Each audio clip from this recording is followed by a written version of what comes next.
मी याच्यावर एवढंच म्हणेन, दिल बहलाने के लिए ख्याल अच्छा है गालिब. जोपर्यंत सत्य स्वीकारणार नाहीत तोपर्यंत सर्व पक्षांची अवस्था अशीच असेल. बस वही मैं कहना चाहता हूं, ये अपना दिल बहला रहे हैं और अपने कार्यकर्ताओं को बताने की कोशिश कर रहे हैं कि अपन तो जीत ही रहे थे. अपनी हार में कोई षड्यंत्र है ताकि कार्यकर्ता बिखर न जाए. जनतेने आपल्याला का नाकारलाय हे विसरून किंवा याचा अभ्यास न करता छाती बडवण्याचं काम करतील तोपर्यंत हे कधीच निवडून येणार नाही.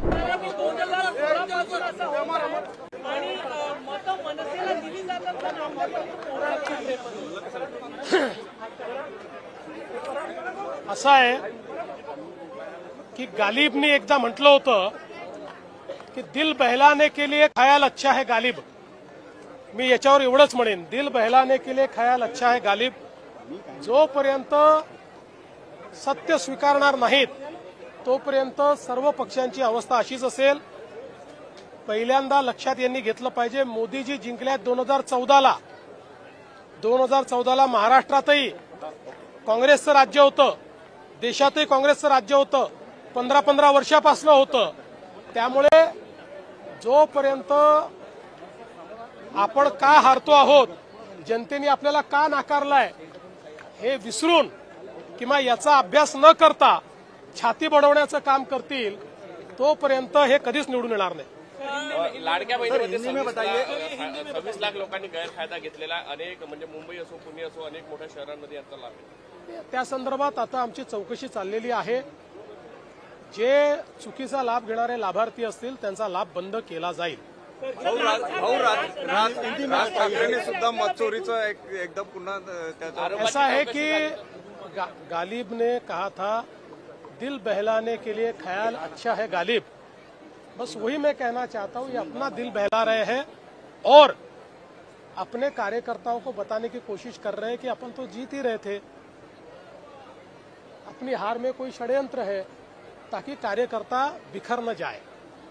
लेकिन मैं उनको इतना ही कहना चाहता हूं, जब तक अपनी हार का आत्मचिंतन ये नहीं करेंगे तब तक ये नहीं जीतेंगे.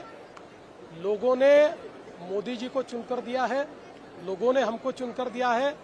जब तक लोगों का अपमान करते रहेंगे और जब तक झूठ बोलते रहेंगे तब तक ये कभी जीत के नहीं आ सकते. खड़गे जी ने ये कहा है कि मोदी जी बहुत काम करते हैं, लेकिन मनमोहन जी जो काम करते थे बोलते कम थे. क्या खड़गे जी ने कहा है मोदी जी बोलते बहुत है, काम कम करते हैं. खड़गे जी का वगैरह मुझे क्यों पूछते हो? खड़गे जी बहुत चीजें बोलते रहते, थोड़ी गंभीरता से लेते हम लोग. सोशल मीडियाच्या भाऊ गर्दीत विश्वासार्हतेने चकाकणारे नाव म्हणजे लेट्सअप मराठी. सगळ्यांना, सगळ्या नागरिकांना ती स्पीच, ती लेट्सअप वरील मुलाखती म्हणजे विचारांचा खजिना. त्यानंतरच्या निवडणुकीमध्ये मला सोडून गेले. बातम्या केवळ वस्तुस्थिती सांगणाऱ्या, न प्रोपगंडा, फक्त जनतेचा अजेंडा. क्योंकि आने वाला कल जाने वाला है, जाने वाला कल आने वाला है. राजकारण, मनोरंजन असो की क्रीडा क्षेत्र, महाराष्ट्राची स्पंदने संवेदनशीलतेने टिपणारे माध्यम म्हणजे लेट्सअप मराठी. जगासोबत एक पाऊल पुढे राहण्यासाठी लेट्सअपचे ऍप, सोशल मीडिया आणि वेबसाईट सोबत कनेक्टेड रहा.